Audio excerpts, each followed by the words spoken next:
Stupid camera sizes. I mean, I'm a little close to you. Yeah, now you know, man. I see. Now you're live, man. That was hot mic. Hot mic. All right, this is today's episode of the Spin Cycle. Andrew Southwick, R.C. Williams, Juliana Ormond with you once again. If you're watching vertical, you are seeing half of Juliana and half of RC, because either A, our streamer doesn't allow me to change that aspect ratio or the setup of the shot, or, which is probably more true, I don't know how.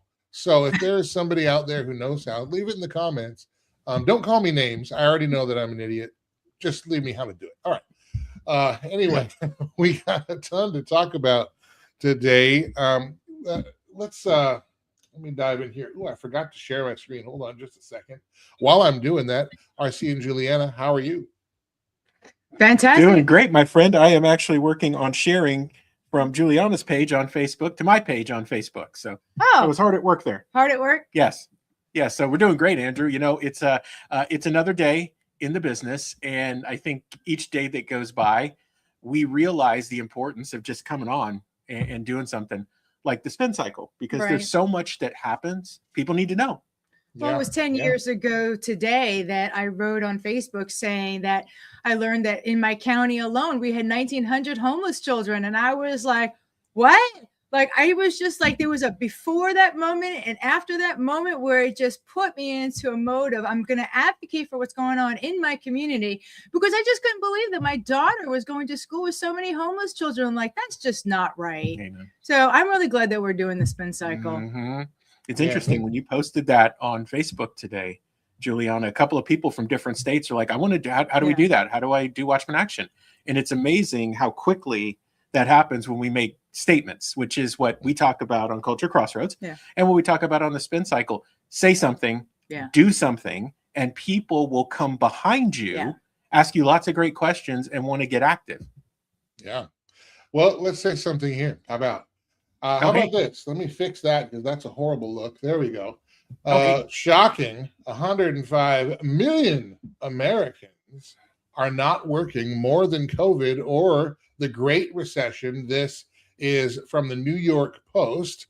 The number of adults who are not in the labor force, NILF, surged to an all-time high in June of, I'm not laughing at that, I'm laughing at, never mind, to of 105.8 million. 105.8 million. Why can't I talk today? Oh my gosh.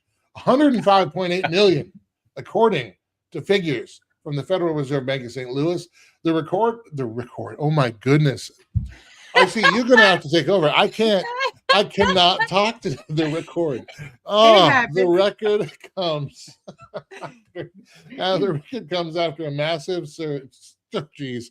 A massive surge of 832,000 workers dropping out of the labor force in June alone. Sorry. The number of MILFs, oh my gosh, is higher. I can't do it. I see what's going on with this. Sorry. Oh my goodness. So this is the great. So guys, actually, this is what happens behind the scenes when we do Culture Crossroads. You just don't get a chance to see it in the final cut, which is why it's so great that we're live. So Andrew, on this story, which is not funny, this is something that we've talked about really in the 3 years almost that we've done Culture Crossroads, even back to the Biden administration. What happens economically when there's instability, eventually that will catch up with you. And we do some simple economic math because we're not economists, which makes us more practically speaking accurate than most economists. Is we've said anytime that the cost of living outpaces the rise in salaries or wealth, things can only end one way. And Andrew, it's interesting what we're seeing here. There are so many people out of work, kind of feels Great Depressionist as we come up on 100 years since the Great Depression. But what I've also seen is this trend of ghost jobs. So companies will post jobs to LinkedIn or whatever. A bunch of people apply. Like every time you go and you look at a LinkedIn job, it could be done 2 minutes and there's like 100 applications, which I think LinkedIn's doing something wonky with their algorithm. Another story for another time. But you end up hearing these stories that people say, well, they never called anybody back. It was just like it was a ghost posting to meet some type of equal opportunity or employment opportunity requirement, which is a sad state of affairs. But many companies are laying off And what's left out there, you really can't make a living off of.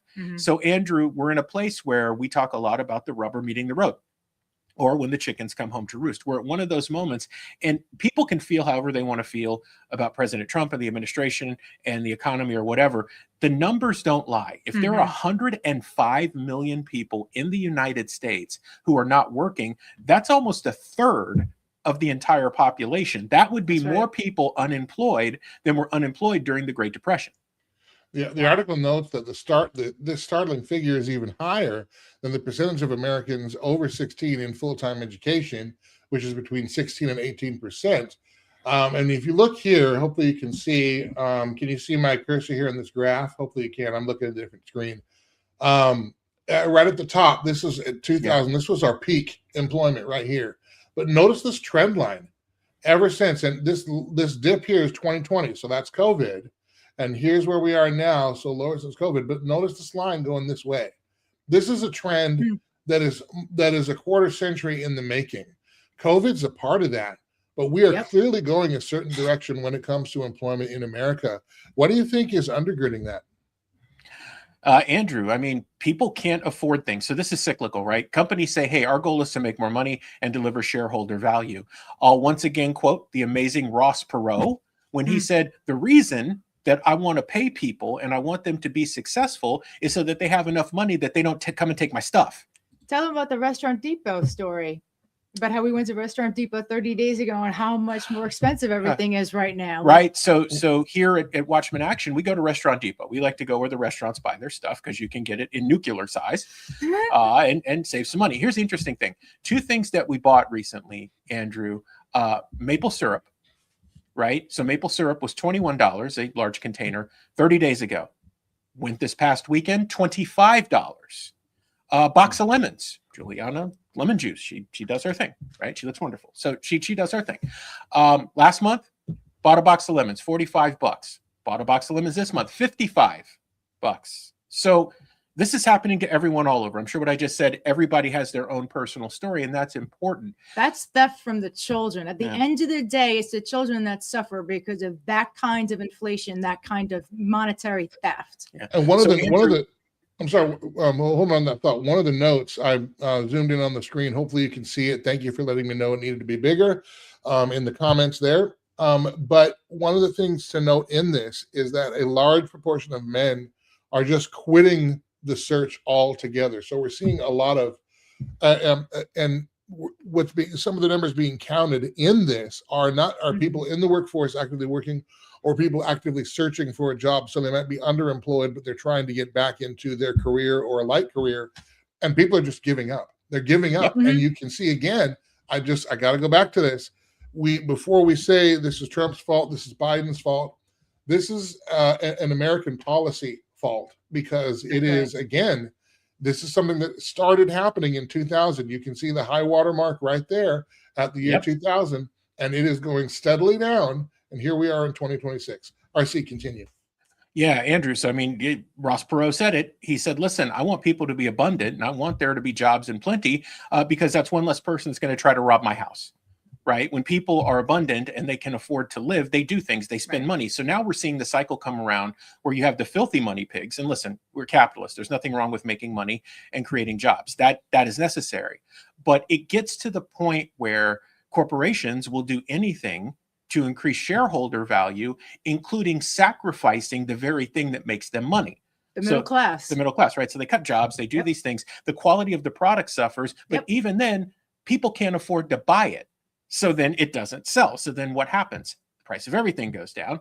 Or they say, look, well, we just can't, we're not going to do this anymore. We're going to cut more people. We're going to cut more of this. And before you know it, even the shareholder value is no longer there, because people can't afford to buy the stuff that drives the shareholder value, that drives the value of the company and creates jobs. It's a nasty cycle. And part of this, Andrew, I think, is you're seeing the giant sucking sound really kind of play itself out over a longer time horizon than I believe Ross Perot believed in, or the hucksters who pitched us NAFTA really understood. I don't really think they understood the ramifications. Al Gore, if you're listening, this is what happens when you're a filthy money pig grifter. Just saying. So sue me. But I mean, Andrew, here we are, right? Chickens come home to roost. We're now at a point where we're out of ramp. And when you see people giving up, I'm so glad that this number includes people who have just given up on looking for a job. You get a chance to peel back and see the ugly, nasty truth about where we're actually at. Especially when you know that many families are not just 2-income families, they're 3 and 4 income families. Yep. And sometimes that 3 and 4 income falls maybe on one person if it's a single parent home, or it might be 3 incomes for one spouse, one for another, depending on how their home is set up. And I'm not casting any aspersion on that, but you're really seeing the devaluing of our currency, the constant deficit spending, the erosion of our purchasing power, and then coupled with policies both domestically and internationally that are raising prices no matter what. And it's all come to this mess. All right, let's move on to this story. Speaking of grifters, OpenAI. Apparently an agent went rogue and hacked a startup by itself, OpenAI reveals. That's the company behind ChatGPT. They say an agent cheated an evaluation by attacking a Hugging Face database. Oh, they have such cute names for these things. The company behind ChatGPT said the startup Hugging Face, this is from The Guardian, the startup Hugging Face had detected and contained the agent, an AI tool designed to carry out tasks without human assistance, which had entered its systems.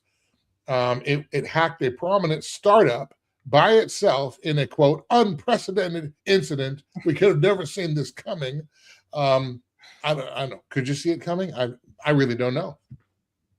Yeah, most certainly, Andrew, you could see it coming. Now, we use AI tools, obviously, right? Claude is building something right now on the Sherlock side for us. So yes, they will work autonomously. They'll work. You can watch them on your screen if you want, or you can just put them to work and go on about your business and increase your efficiency. What's dangerous here, Andrew, goes back to the guy who's running OpenAI now, who basically stole it and flipped it to a for-profit, Sam Altman. Once you understand who you're dealing with, and we've written extensively on Sam Altman, WorldCoin, and all of his ventures at We Are the Watchmen Weekly. If you want to go and just search for his name, you'll find multiple pieces where we wrote about the fact that the moral compass in someone like that is almost non-existent. That leadership is going to carry over. Like, he almost got caught a couple of months ago saying, well, look, it's going to be bad, but not that bad, and you really shouldn't worry about it because it's going to control you. Now, I'm paraphrasing, but in essence, that's what he said. And it's not the first time that he said it. But if you want to go back and look at his interview with Tucker Carlson, when he gets asked a hard question, he pulls his best Peter Thiel. He's like, tick, tick, tick, tick, tick, like the AI is broken, right? But this is what happens when the governance isn't there, Andrew, and when we underestimate the things that we create. Right? This isn't the first time this has happened. It's one of the first times that it's been publicized. Right. And it most certainly will not be the last time it happens. Anthropic and some of the other groups have gotten together and gone to governments around the world and said, listen, we do want to put some parameters in place. We need to here. There needs to be a system before we release anything too powerful out to the public, because we can't control it. And so we need your help. But I mean, it almost feels like it's par for the course, Andrew. Anytime we hear OpenAI or ChatGPT, it always seems like it's something bad. Yeah, and the other thing I think people should know about OpenAI, and again, I'm for AI as well. I'm pro innovation and technological innovation. Some of the tools are a benefit. I think obviously the way it's being marketed is complete nonsense. The you get to the data centers, how much how much data they want to store, how large they are, the energy concerns, the water concerns, and of course the cost concerns. And by the way, one of the reasons why you can subscribe to a ChatGPT or a Claude for relatively inexpensive compared to other subscriptions is because it's being massively subsidized by the government. This cannot continue.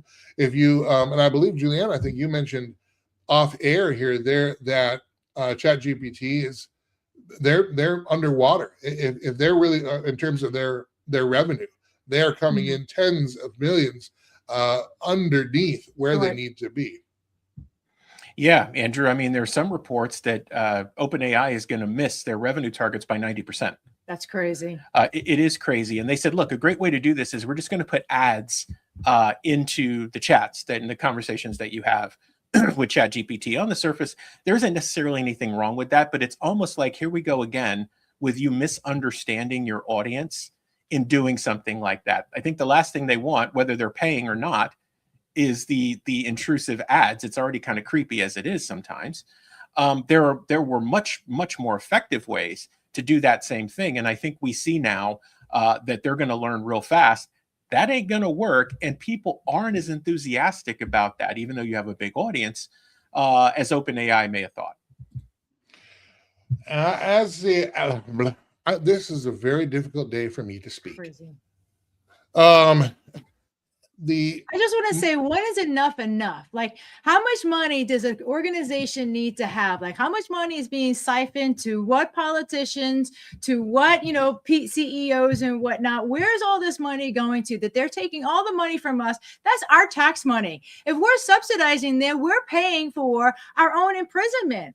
I mean, I don't understand. Like, at what point do people not stand up and go, we're paying for them to build something that we know is going to imprison us, the people? Well, I'm against this.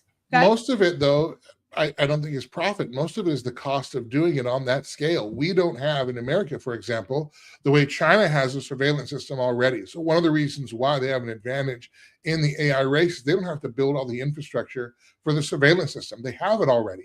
So now they can focus on efficiency, which is what they're doing. And in fact, I heard a report yesterday, listened to a report yesterday. There are some areas where they are taking leaps and bounds in terms of the technological innovation. Now, we clearly have, 5,000, in the thousands more data centers than they do. We'll probably always have the largest ones, blah, blah, blah. But it's not so much, I don't think it's as much about profit as it is the cost of what it takes to have such a surveillance state and such an embedded surveillance state. And they're trying to figure out how to do that. So, and so in the meantime, what they do is, well, let's get it in right now. And let's get everybody hooked on this. Let's get as much of our infrastructure dependent on this right now so that we can then have an excuse to deficit spend, to eminent domain, take people's land, to do X, Y, and Z in order to get this across. Because if we actually told people what we wanted to do in the light of day, they would never do it. And we know they would never do it, because that's why you see people out in the streets taking down flock cameras left and right. Americans don't want the infrastructure they're building. We don't mind the technological innovation, but we can see what this is actually doing, because the only reason you would need whatever the 500 gig or whatever data center that is for surveillance. You don't need that for computing power, as far as I've learned, but you would if you're going to house information about every single American, about every single second of their every single day. And that is wildly expensive. However, they're willing to pay that price because what they get in return is control over us, and that is worth far more than any price they would have to pay. So unfortunately, I don't remember which article that I read it from, but they were talking about the technology that we're using in the United States is like old technology, because China now is burying their stuff in the ocean. So they have newer technology that they're using. So I want to say, what's the ruse? Like, what's really going on? Why is it like this? Right? That's a great point. A lot of the technology we're gonna beg people to invest in today, and that's one of the reasons why I think they're having a hard time with it, is because it's going to be obsolete in 3 years when anything comes to fruition. So it's the model for this, the massive hyperscale expansion doesn't work in any realm without 90% government surplus, government subsidies, which is why they have tax abatements and all kinds of other stuff.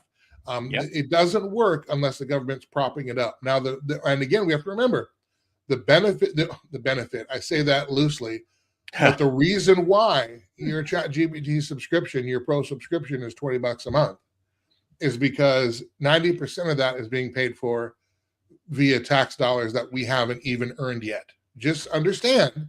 And again, that's the way it is. And there's value to some of those tools, but that's the current model. That has to change before that collapses as well. Okay. Yeah. Let us move on. A quick update here. Section 219. We've talked about this before. This is the proposal to merge Israel's army with the United States Army. Now, this doesn't necessarily mean that they'll be sharing barracks rooms, everything like that in terms of soldiers. It has a lot more to do with technology sharing, information sharing, training, tactics, weapons, weapons productions, et cetera, et cetera. Either way, and I did do a monologue on this on the Sunday show, Culture Crossroads. I need to post that on YouTube, actually. I have forgotten to do that. But, and I go through that in detail there. That vote is scheduled for today in the House. Now, from what I understand, it's expected to pass the House. The problem, again, will be in the Senate. And there are some senators, aka Thomas Massie and Alexandria Ocasio-Cortez, who oppose the sharing of that information.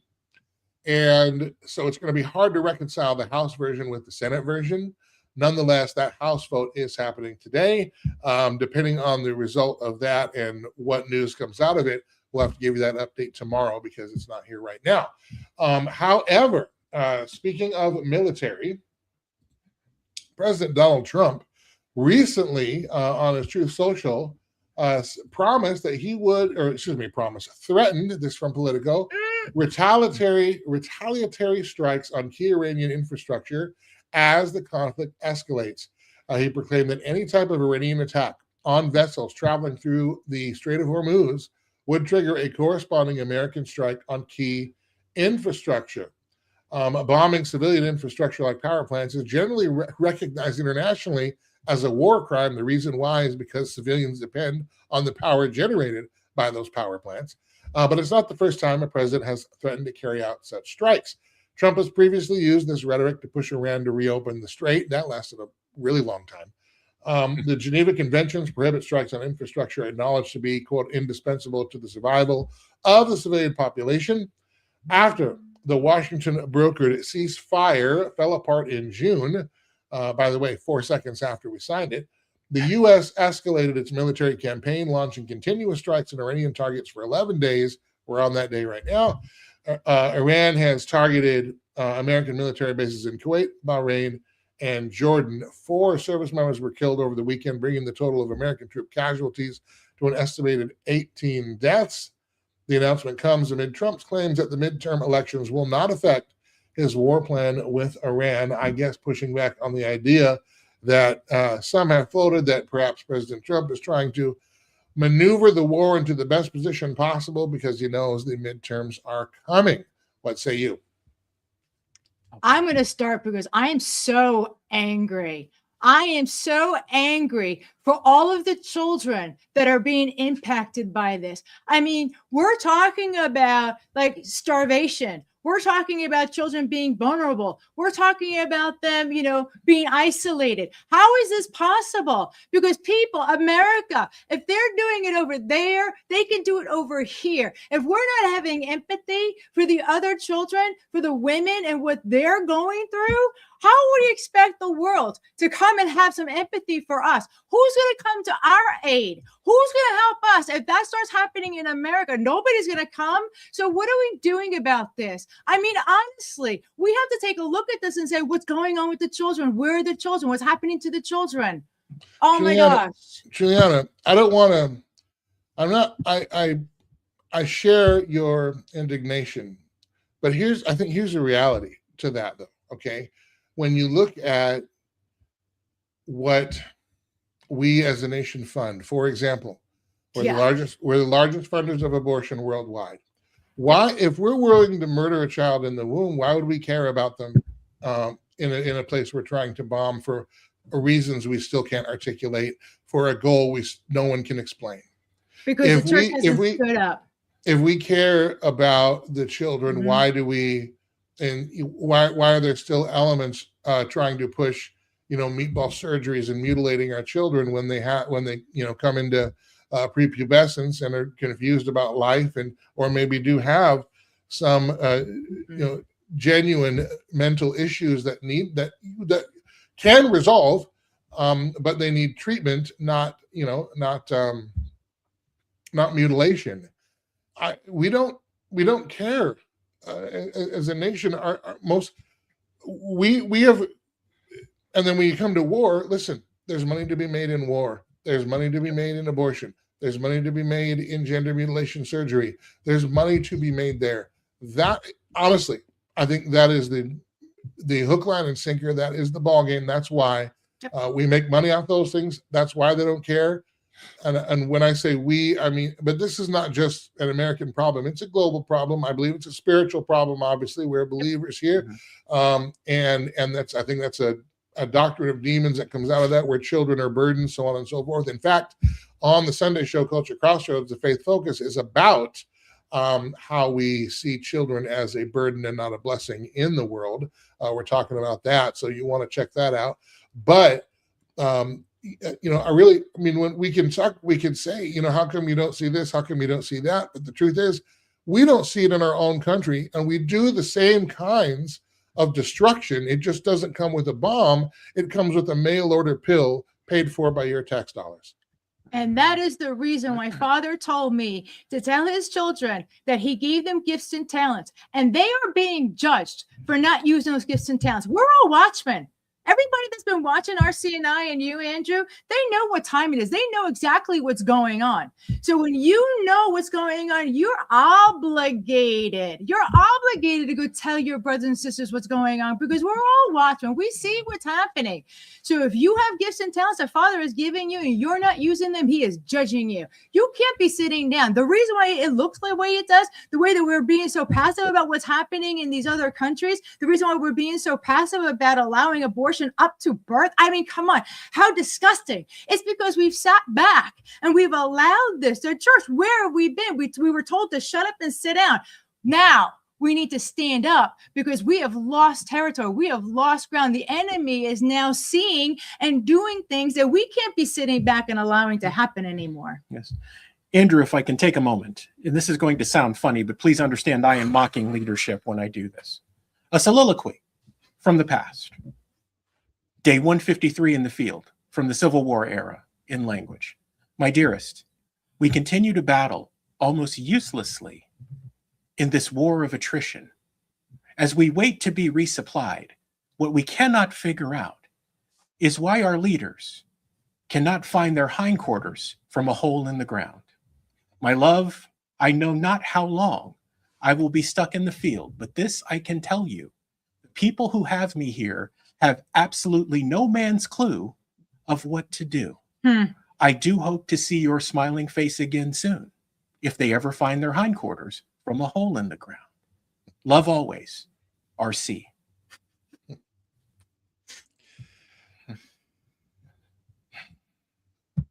Yeah, I'm just going to let that marinate for a second. Hopefully, the people got that. But yeah, it is true. Our leaders. But you know what? I hear something else. Again, another plug for our Sunday show, Culture Crossroads. The way that we have morphed our policy making and decision making at a government, at a national government level, federal government level, the way this is how we have turned what was set up for checks and balances into effectively smoke-filled back rooms, darkened corners. You have to pass it to see what's in it, all kinds of nonsense, big pork-bellied bills, wars without official, constitutional declarations of war, all kinds of things. The way we have morphed into this and settled it as a reality should tell you that it's not just even that that our leaders don't know their rear ends from a hole in the ground. They don't care. They figured out the loophole, and this is how government operates. It's not a matter of, gee, why are they doing this? Why are they doing it? Because this is how it works. That is, I realize that's a huge tease for Sunday's show, and I will post that monologue and our response to it right away. But it's important that we understand we are being governed in a post-constitutional fashion. And we've been so for some time. And you can see, in fact, the economic effects of what that means. Because for the past 26 years, we have seen our unemployment go on a solid trajectory down, as we open the show with. That's a direct result of the policies that we are employing, the way we are spending, the market forces, the financial forces that we're crushing our small business owners with, the regulation, and then the government subsidies picking winners and losers, i.e. getting into bed with big tech, getting into bed with big pharma. And then, of course, the business of war. We're seeing all these things now, not just conflating together, but coming together and creating immense pressure. So you have a K-shaped economy, meaning the Wall Street stockbrokers and stock investors are doing great. You and I, not so much. And it's not that they don't know their tail from a hole in the ground. They don't care anymore, and they don't have to care because they believe they have figured out the loophole to the system and that we'll never hold them accountable. But it shows like this. It shows like Culture Crossroads, Watchman Action, among a few others. I'm not arrogant enough to say that we're the only ones saying this. The reason why it feels like that is because these are the kinds of messages that the algorithms and the powers that be on both the left and the right don't want to get out because we're calling bullcrap on both of them. All right, we are out of time. And that is 30 minutes. So we are going to step away. Remember, Culture Crossroads, you can find that on BEKTV.plus, BEKTV.plus, BEKTV.plus. Every Sunday, new episodes, every Sunday, 5 p.m. Central Time, that comes out. And we'll post that. Well, if I don't forget, which I did forget last week, but I won't forget this week, we'll post the clips and highlights on our YouTube channels and Facebook pages and so on. Remember, if you are watching us on our YouTube or Facebook channel and you haven't subscribed yet, please do so. It helps the show. We genuinely appreciate it. And then RC, remind people where they can find Watchman Action. Yeah, source for all things Watchman Action, Andrew. People can start at watchmanaction.org. All of our social medias are the same. It's at Watchman Action or the nearest facsimile. We are also on with the Watchman Action Network. That's on the Absolute Cable TV/Epic Network in North Dakota, channel 40. The spin cycle airs every weeknight at 9:30 p.m. Eastern. So you get your dose of a little bit of everything. And the Culture Crossroads airs on Sunday evenings at 7 p.m. Eastern as well. So watchmanaction.org or find us on Absolute Cable TV/Epic channel 40. All right. Thanks for hanging out with us today. We'll see you tomorrow. It's been the Spin Cycle.